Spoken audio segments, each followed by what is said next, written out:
Bom, então vamos por partes. Ainda não há um entendimento aqui no Brasil, né, de que a atividade exercida por youtubers mirins é caracterizada, é entendida como trabalho infantil artístico, né? No Instituto Alana, no primeiro programa Criança e Consumo, a gente entende que sim, que a atividade é desempenhada por youtubers mirins, por influenciadores digitais mirins, especialmente porque há uma dedicação a uma atividade de produção de conteúdo artístico-cultural, né, com habitualidade, com regularidade, com trocas comerciais, monetização, recompensa, né, pelo conteúdo que está sendo produzido, e com uma expectativa externa de performance, que então, sim, a atividade exercida por influenciadores digitais mirins caracteriza, sim, entra na categoria de trabalho infantil artístico.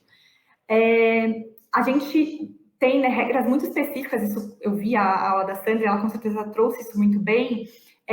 Existem regras gerais para trabalho infantil artístico no Brasil, que disciplina o trabalho infantil artístico no Brasil, mas de forma muito ampla e que ainda não há, de fato, nenhuma decisão nem por parte do Poder Judiciário nesse sentido, né? A gente tem alguns casos que discutem essa exploração comercial, vamos dizer assim, da criança no ambiente digital, tanto pelas plataformas, quanto pelas empresas, quanto pelas famílias. Então, esse é um tema que está na agenda de debates do poder público, dos meios de comunicação, da sociedade como um todo, mas ainda não há uma decisão nesse sentido. Diferente, por exemplo, da França, que aí eu quero trazer esse exemplo, né, que aprovou no início desse ano uma lei que regula a atividade de youtubers mirins com menos de 16 anos, colocando-os no mesmo patamar de crianças e adolescentes que desempenham trabalhos na TV, no cinema ou como modelos publicitários. E aí, esse diploma, né, essa norma legal da França, entre outras proteções, ela estipula a necessidade de uma obtenção de autorização para o trabalho infantil artístico em plataformas e aplicativos digitais, né? E até com um olhar de que isso não pode prejudicar a educação da criança, do adolescente, tem todas umas regras em questões de exposição. A gente entende que essa exploração da força de trabalho, né, de crianças e adolescentes no ambiente digital, ela tem muito a ver, sim, ela se dá inicialmente pelas próprias plataformas e pelos aplicativos, onde, né, locais onde essas publicações, essas produções artísticas, elas são publicadas. Normalmente, essas atividades de youtubers mirins começam como uma brincadeira, começam de forma espontânea. Muitos canais que a gente analisa e pesquisa dentro do Criança Consumo há muitos anos, né? Então, a gente pegou, por exemplo, canais em que a criança era muito pequena e a gente vê aí o crescimento, hoje ela já é adolescente, já muda, inclusive, o tipo de conteúdo, as falas, enfim, o público desses canais. Que nascem realmente de uma forma muito espontânea e, às vezes, até como uma forma de aproximação com a família, né? Como tem alguns casos que a gente, de pais que moravam em países diferentes, enfim, como uma forma realmente da criança estar próxima dos seus familiares e de poder realmente produzir conteúdo de forma espontânea e exercer o seu direito à liberdade de expressão. Mas, infelizmente, acho que por uma questão, acho que tem muito a ver também com o que a gente conversou na aula de trabalho de publicidade infantil. Acho que em razão da sociedade de hiperconsumo que a gente vive, a sociedade do espetáculo que a gente se insere, as redes sociais refletem muito bem essa sociedade do espetáculo, né, onde não basta a gente ter, a gente precisa exibir, a gente precisa aparecer, a gente precisa mostrar.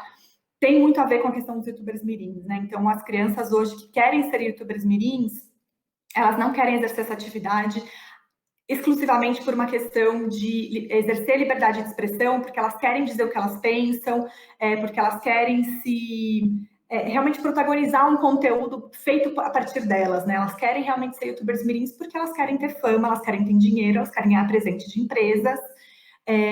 Então, está muito relacionada a atividade de youtubers mirins realmente com a sociedade capitalista e de hiperconsumo que a gente está inserido hoje, né? Isso são coisas que caminham muito próximas e nessa lógica as famílias acabam também sendo engolidas, né? Porque faz parte da sociedade de hiperconsumo e acabam mesmo querendo que as crianças levadas a essa fama, a vontade de fama, de alcançar o sucesso, acabam exercendo esse tipo de atividade dentro das plataformas e aplicativos com o objetivo mesmo de se tornarem famosas e ganharem dinheiro, enfim.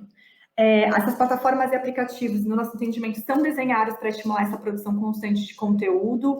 Então, a atividade laboral, junto com a qual, né, caminha esse aumento incessante de cifras e de audiência. Então, a criança ela acaba sendo, muitas vezes, se sentindo obrigada a publicar novos conteúdos, a responder comentários, às vezes apresentar um produto que ela ganhou em troca, enfim. Então, é uma atividade que vai muito além da mera produção de vídeos, mas também espontâneos, porque realmente existe uma regularidade.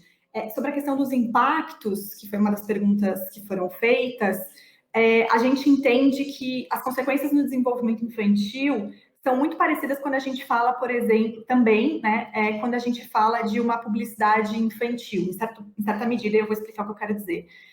Quando a gente fala de youtubers mirins, quando a gente fala de publicidade infantil, a gente está falando de uma publicidade que é voltada a esse público, né? No caso dos youtubers mirins, dos influenciadores digitais mirins, você tem aí uma dupla vulnerabilidade, né? Então, da criança espectadora de conteúdo e dessa criança que é produtora de conteúdo.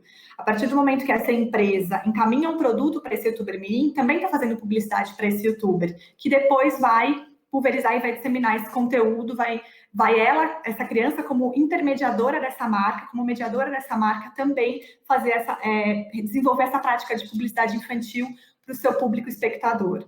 Então, essas crianças, elas estão ligadas a uma lógica de consumo sem limites, de realmente alcançar a fama, de atender expectativas externas, incorporação de valores e hábitos materialistas e consumistas. Em muitos casos, a gente vê, na verdade, bem variado, né? Um caso de adultização muito precoce dessas crianças, ou o contrário, que a gente foi muito discutido num caso recente, que eu não sei se vocês acompanharam, do caso da Bel para Meninas, né? Do Fran, Bel e Nina para Meninas. O canal teve, em determinado momento, todos os vídeos saíram do ar, porque houve essa discussão no Twitter a partir de provocações de pessoas, de adolescentes que acompanharam a Bel, né? Não sei para quem sabe, a Bel, ela começou muito pequenininha no YouTube. A Nina, que é a irmã dela, tem vídeos desde o parto, e a Bel hoje é uma adolescente, e ela continua publicando vídeos para o público infantil, né? Ela já é uma adolescente, mas ela é o contrário, ela é muito infantilizada, inclusive pela mãe, pela fala, pelo comportamento, e ela continua publicando vídeos como se ela fosse uma criança de 6, 7 anos. Então, a gente entende que existem aí alguns impactos no desenvolvimento infantil.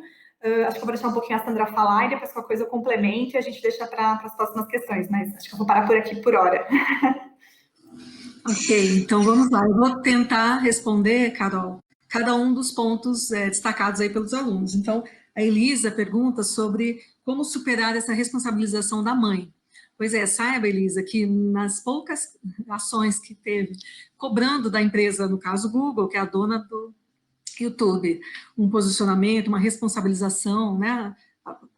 Respeitar a lei brasileira com relação à proteção prioritária e integral, a resposta foi justamente essa, nesse caminho. Olha, eles têm pai e mãe, e eles é que são responsáveis, e eles é que estão indo para o caminho da negligência, deixando os filhos largados ali, alienação digital, está deixando soltos nesse mundo digital, e a responsabilidade dos pais.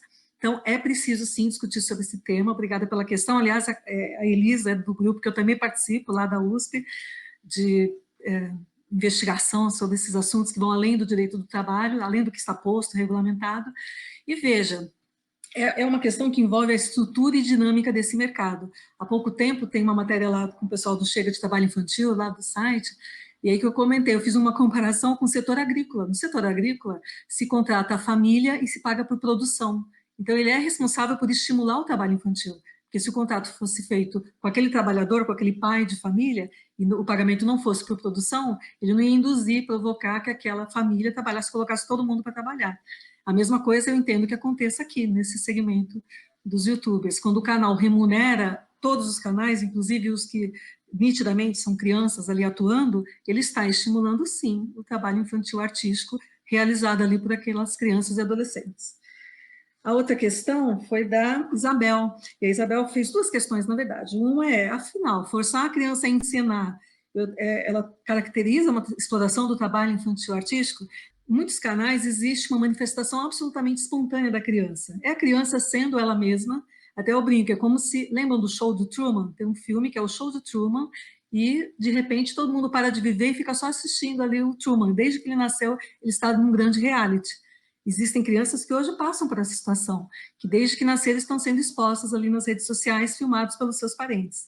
Isso eu entendo que sempre tem que ser olhado com muito critério, todo o sistema de justiça, todo o sistema protetivo tem que olhar, mas isso aí não é trabalho, pelo menos no momento em que o pai e a mãe decidem expor dessa forma os filhos, seja na internet, meios digitais ou não digitais, requer observação, afinal é obrigação da família, sociedade e Estado, essa proteção integral e prioritária, como está no 227 da Constituição, mas eu não estou vendo trabalho por enquanto. Agora, quando os pais, por exemplo, também acontece, os pais ou o irmão mais velho ou um tio ensaia aquela criança para se apresentar e fazer coisas incríveis ali na frente do seu celular que ele está gravando e posta isso no canal, seja ali com merchan embutido, não, propaganda embutida ali nas cenas que a criança faz, ou seja, para realmente capitalizar inscritos, curtidas e audiência, e aí ser remunerado, né, aquelas propagandas antes, durante e depois, sem dúvida, é como se fosse, né, uma criança sendo preparada, tem uma produção que é caseira, que são os próprios parentes, treinando aquela criança para ensinar. Qual a diferença de uma criança que está ensaiando para para uma empresa para participar de uma apresentação? Não vejo diferença, então eu concordo, eu acho que quando você pergunta é porque você já percebeu que pode sim caracterizar. Essa encenação pode caracterizar o trabalho infantil artístico. Você também faz uma outra pergunta interessante, Isabel. Isabel fala das NRs. Tem alguma NR aí para regulamentar essa atuação? Então, primeiro, lembre-se que NR foi feita para um ser adulto, para um trabalhador adulto, para colocar limitação naquele corpo físico, para aquela mente, né? Enfim, limitação psicológica de um adulto. Então, não existe NR desenhada para os limites, que são bem diferentes de uma criança ou de um adolescente. E não existe NR nenhuma para esse segmento publicitário, artístico, de moda, de entretenimento. Se aplicam todas aquelas NRs gerais, né, de ergonomia, CIPA, SESMIT, Programa de Prevenção de Riscos de Acidente de Trabalho, tudo isso se aplica, como em todas os segmentos do mercado, então tem que cumprir. Eu já presenciei uma situação, eu estava observando a gravação de uma novela e o garotinho passou mal, e eis que se abriu uma porta ali no cenário que ninguém nem tinha visto, eu não tinha visto que existia, e correram ali as pessoas para socorrê-lo, e depois ele foi levado, então tinha um médico, que era o médico do SESMIT, né? Toda empresa grande tem que ter um médico do trabalho ali de plantão. Então ele enfim, entrou em ação aquela estrutura que toda empresa tem que ter para esse atendimento do trabalhador. Foi interessante, mas não tinha nenhum cuidado específico por ter aquela galerinha infanto-juvenil ali atuando, trabalhando. Aí a terceira questão, deixa eu ver, a terceira, que foi o VIT, na verdade, né, que vocês apresentaram aí como o pessoal da estrutura que montou. Uma pergunta muito interessante foi quando tocou o interfone da Carol. Vou até ler aqui para ficar claro. Então, o que ele provoca? Ele fala assim, olha, essa responsabilidade de exigência de alvará parece clara, mas o que tem que ser feito? Quem tem que agir para que isso seja realmente cumprido, observado? Então, se precisa de alvará judicial para essas atividades lá na internet, nesses canais, com essas crianças que estão, na verdade, atuando com participações artísticas, será que vai precisar de uma iniciativa como do juiz Ciro Darlan, que, para quem não conhece, a história, ele acabou criando portarias quando ele era juiz no Rio, ele criou portarias para organizar essa atuação de crianças lá na televisão e pôs restrições. Então, é um juiz da infância e da juventude que atua por portaria. Então, essa resposta que eu vou dar agora aparece para responder outras questões também, que é assim, tinha um artigo 149, que a gente viu a semana passada, que fala da competência do juiz da infância e da juventude para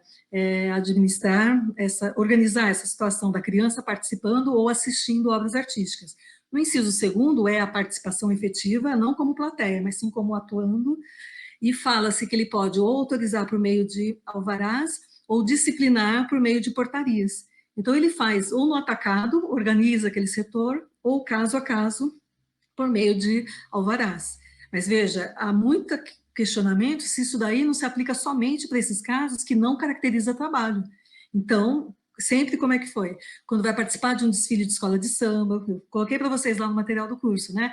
Participação em desfiles ou participação nessas festas juninas, né? No Nordeste é muito comum, são grandes montagens, é uma coisa que a gente aqui do Sul nem entende como é que é, uma coisa muito profissional, mas não deixa de ser algo diferente de trabalho. Para saber, para delimitar se é ou não trabalho, o jeito mais simples é imaginar um adulto fazendo aquilo. Pois bem, nesse caso, de quem então, quem deveria agir? A solução que eu vejo, bom, primeiro, você podia pensar numa lei, precisava ter uma lei que dissesse que atividade lá na, nas plataformas digitais, quando caracterizar, né? Eu coloquei até para vocês observarem, quando tem aquela frequência, aquela remuneração, tem vários tópicos que não precisam todos aparecerem, mas que caracterizam essa atividade como sendo trabalho infantil artístico.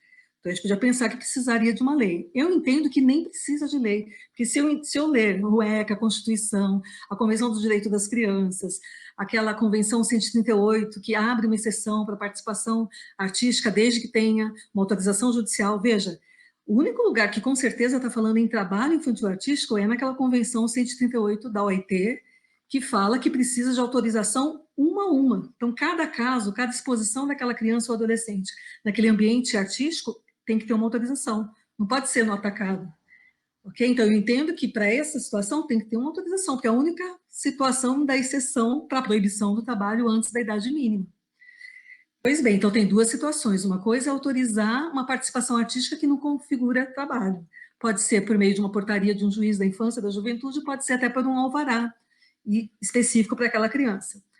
Outra coisa é autorizar o trabalho infantil artístico, que tem que ser uma super exceção, tem que ficar claro que aquilo vai fazer bem para a formação daquela criança ou adolescente, e tem que ficar claro também que um adulto não pode substituí-lo, porque se puder, vamos deixar o adulto trabalhar, deixa a criança ser criança, deixa aquela infância ser vivida sem esse compromisso.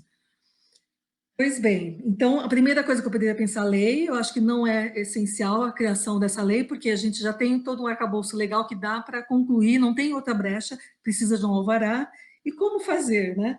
Então, eu lembrei de uma recomendação conjunta, já existiu em 2015, no fim de 2015 saiu uma recomendação conjunta, que foi assim, o Tribunal de Justiça de São Paulo e do Mato Grosso.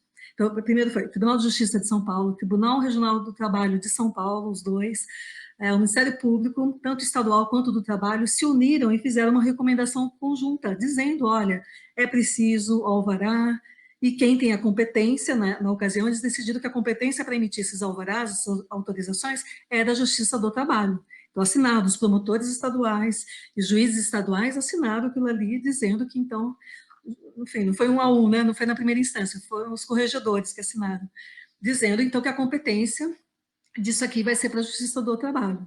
Isso foi muito polêmico, né? De fato, a coisa mudou aqui em São Paulo, vários casos de produções, inclusive, que não obtiveram esse alvará, né? Tem um caso que ficou famoso, do Miguel Falabella, que negou esse alvará, porque aquele conteúdo da peça não era para a criança daquela idade do ator mirim.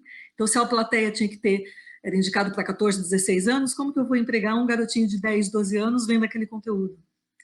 Para mim faz todo sentido do mundo. Isso, né? Quem tem a mídia na mão, então imagina como que um diretor famoso de uma emissora imensa, a Abert, né, moveu uma ADIM para questionar esse ponto dessa recomendação conjunta, e hoje está assim, tem uma decisão liminar, inclusive discutida ali no coletivo, né, do STF, dizendo que por hora fica, então, de competência do juiz da infância emitir essa autorização, só que todo o restante, então, imagine que para autorizar outro trabalho que não seja o trabalho infantil artístico, vai para a vara do trabalho, porque está valendo a recomendação. É só para quando se caracterizar como participação artística. E mais, se tiver algum problema nessa relação, né, digamos que quem emitiu o alvará para participar foi um juiz estadual, um juiz da infância, só que aí deve ter algum problema dessa relação de trabalho, aí vai para o juiz do trabalho. Então é como se entendesse que só nesse momento inicial, que ainda não existe trabalho, que é uma autorização prévia do trabalho, e por isso que vai para a vara da infância. Tem aí uns escritos meu com outros juízes do trabalho mostrando que não é verdade, porque existe uma autorização, tem um contrato prévio. Quando ele passa no teste, o casting, ele já assina um termo, um acordo de não cortar cabelo, de fazer os ensaios. Então já tem uma responsabilidade antes de pedir o alvará judicial. Então já existe sim um contrato, já tem uma relação de trabalho. Então é isso, para essa questão, né, de como então resolver, como fazer com que a lei seja cumprida. Eu acho que não precisa de uma outra lei, é preciso então que as autoridades realmente sentem e comecem a cobrar isso, e pode ser, por exemplo, por uma recomendação conjunta. Pode ser também por uma portaria de um juiz, como fez na época lá o Ciro Darlan? Pode. Só que a portaria do juiz, para começar, caracteriza, então, essa organização quando é uma participação artística, naquele âmbito de competência, de atuação daquele juiz, e não necessariamente vai atingir esse outro momento que é de trabalho, né? Então, essa portaria vai regulamentar, por exemplo, a necessidade de se ter um alvará. Pode ser, um juiz pode lançar uma portaria para orientar todo o mercado, as agências, as emissoras, de que é preciso, no caso dos youtubers mirins, orientando as famílias, a imprensa, né? Isso ia dar uma boa repercussão. Um juiz que fizesse isso, né? Ia começar a aumentar essa discussão que a gente está promovendo aqui. Por isso que eu fico tão feliz, a gente ter essa oportunidade, esse momento de conversar com vocês, que vão poder realmente, em cada instituição, levar esse questionamento e levar a ação, né? Ficar só questionando não adianta de nada, a gente tem que agir. Outra questão, que acho que foi a última, que era a quarta, deixa eu ver. Ah, sim, a influência da monetização. Então, se influencia e tal. Sem dúvida influencia. Há 2 semanas eu entrevistei uma youtuber mirim que cresceu, tem 19 anos agora. Ela tem 350 mil seguidores. Não é uma youtuber dessas... Ela tem coisa curtida por 3 milhões de curtidas num vídeo dela. Ela tem seguidores, 250 mil seguidores. Não, 350 mil no Facebook, 200 mil no TikTok, que é uma nova rede. Enfim, é uma famosinha.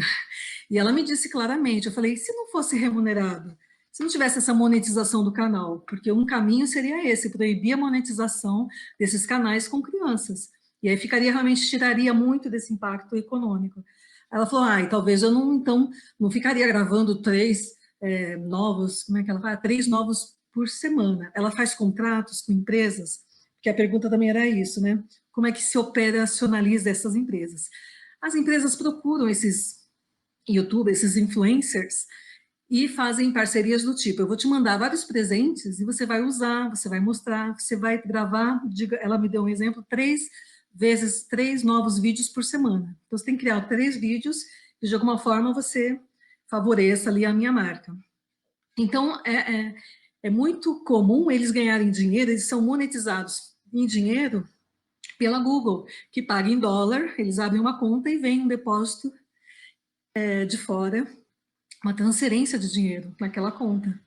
E a maioria dos contratos feitos não envolve monetização para o youtuber, envolve, em troca dessa exposição dos produtos enviados, ganhar o produto. E ela me contou, essa youtuber específica, de vários conflitos, porque recebeu produtos horríveis, que ela não usaria, e ela não queria indicar para os seus seguidores. Então ela ficava num conflito imenso. E a mãe falava, mas filha, a gente tem um contrato. E aí é uma pergunta tão simples, a gente perguntou assim, e se você ficar doente, como é que faz? Porque ela tem a obrigação daquela empresa de postar novos 3 vídeos por semana. Ela falou, nossa, eu nunca pensei nisso. Então vejam, quanta fragilidade, quantos riscos envolvidos. Né? Como é que faz? Se ela ficar doente e não cumprir aquele contrato de apresentar os vídeos. As mensagens que são vendidas. Essa pergunta era bem interessante, da tutora do grupo 5, que ela fala assim, como é que fica, então, essa venda de dados? Vocês sabem que quando você se inscreve no canal, você está fornecendo muito, muito do que você nem imagina. Então, essas plataformas fazem toda uma coleta de informações sobre você, audiência. Isso é fornecido para os anunciantes. Então, até esse mesmo caso dessa youtuber, a mãe me contou que uma dessas agências, olha o nível dessas informações, uma dessas agências falou, escuta, me dá o seu número de telefone, que eu vou te mostrar o que eu sei. Ela deu o número do telefone, aí ele deu de volta o número da placa do carro e o endereço onde ela mora. Então, vejam, YouTube é uma caixa preta. Esse ambiente, essas poderosas plataformas, empresas internacionais, são uma caixa preta. A gente não sabe tudo que está na mão deles. Isso é que eles estão coletando dados. No ano passado, aquele Comissão Federal de Comércio dos Estados Unidos, né, FTC, ele descobriu que, mesmo em canais com crianças, né, de público, estavam coletando informações dessas crianças sem comunicar aos pais, ganharam de multa 170 milhões de dólares, e aí se comprometeu o Google de mudar e de não coletar mais informações desses canais que, quando criados, estipulassem que são destinados para público infanto-juvenil. Então, se o canal, na hora de criar, ou enfim, na configuração, disser que é destinado para o público infanto-juvenil, não vai mais coletar essas informações. Dizem eles, né? Mas como eu disse, é uma caixa preta. Como que a gente fiscaliza a caixa preta? E de qualquer forma, essa youtuber mesmo que eu conversei há pouco tempo, eu perguntei se o canal é para... Está dizendo que é destinado para criança? Não, não. E em outro momento da conversa, ela falou, não, meu público principal é criança. Então vejam, como é fraco. Porque quem vai dizer que aquele canal é de criança é o próprio dono do canal. Então, claro, voltando lá no começo, né, da estrutura, da dinâmica do mercado, é preciso responsabilizar e cobrar esse mercado, né, essas empresas. Eles têm como saber o conteúdo dos vídeos que estão sendo disponibilizados, o perfil do público que assiste, e eles conseguem, então, fazer, ok, então não pode ter publicidade nos canais que vão ter como público a criança, ou mesmo. Essa restrição não pode ficar a cargo do dono do canal, né? Tem que realmente ser responsabilizado e colocar mais esse empenho, até automatizar com os algoritmos, com todo esse poderio da inteligência artificial, para as próprias plataformas fazerem.